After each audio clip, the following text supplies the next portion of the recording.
கன்னியாகுமரி பக்கம் மார்பகத்துக்கு வரி போட்ட நாடு இந்த நாடு. அந்த காலத்தில் தெரியுமா, படிச்சிருக்கீங்களா? மார்பகத்துக்கு வரி போட்ட நாடு. மார்பகத்தில் துணி போடக்கூடாது, முந்தான இல்லை இருக்கக்கூடாதுன்னு வச்சாந்தாங்க. தொட்டு பார்த்து எவ்வளவு பாரம் இருக்குன்னு வரி போட்டிருக்காங்க. எவ்வளவு கொடுமையை நம் முன்னோர்கள் சந்தித்திருப்பார்கள் என்பதை பாருங்கள். அப்ப வெகுண்டு எழுந்த ஒரு பொம்பளை பிள்ளை இருந்தா தானடா நீங்க வரி போடுவீங்கன்னு அறுத்து வாங்க முகரையில வீசிட்டு உயிர் விட்டா. யாருன்னு தெரியுமா? இருந்தா, தப்பா சொல்லக்கூடாது, இருந்தா தானே உயிர் விட்டாள் என்று மார்பகத்தை அறுத்து அவ முகரையில வீசிட்டு உயிர் விட்டாலே ஒருத்தி பெண்ணு. அவ வரலாறுலாம் நமக்கு தெரிஞ்சிருக்கணுமா வேண்டாமா?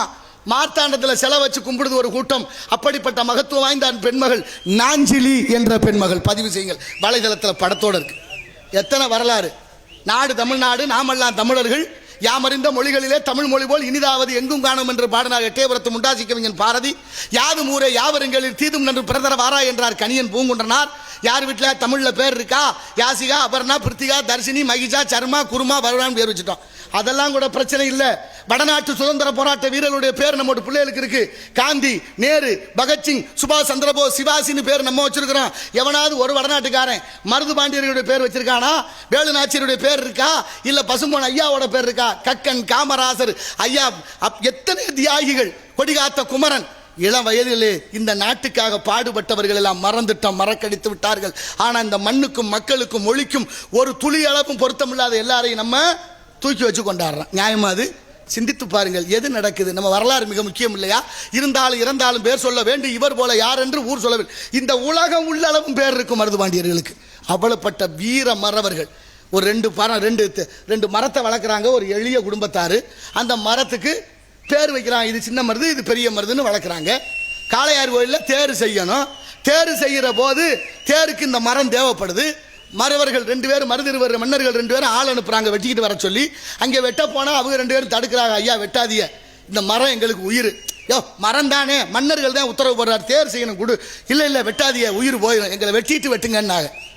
பதறி போன காவலாளியை வந்து மன்னர்கள்ட்ட சொல்றாங்க, அப்படியா வெட்ட விட மாட்டேன்னு உயிரை கொடுக்க துணிஞ்சிட்டாங்களா? என்னவா இருக்கும்? கிட்ட வந்து விசாரிக்கிறாங்க. மன்னர்களே, உங்க 2 பேராத்தான் நினைச்சு இது 2ஐயும் வளர்க்குறான். இது சின்ன மருது, இது பெரிய மருது, அப்படித்தான் நாங்கள் நினைச்சு வளர்த்தோம். இது வெட்ட வேண்டான்னு கும்பிட்டு விழுந்தாங்க.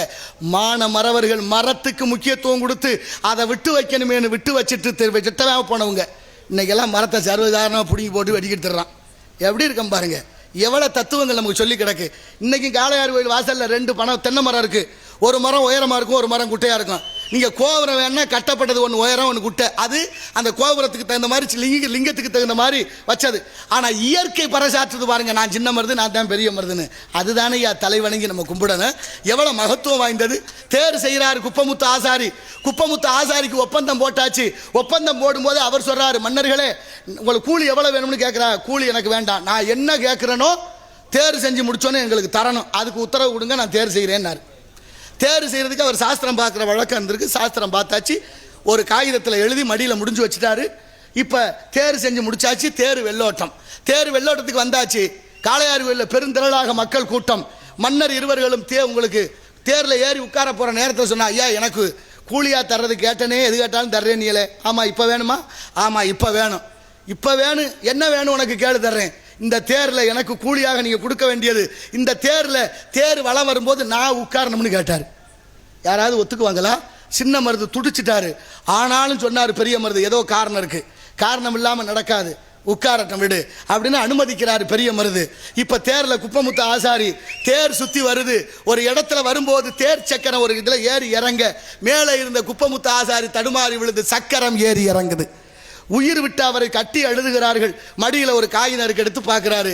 தேர்ல யார் முதலாக சுத்தி வருகிறார்களோ அவர்களுக்கு மரணம் சம்பவிக்கும் என்று எழுதி இருந்தது.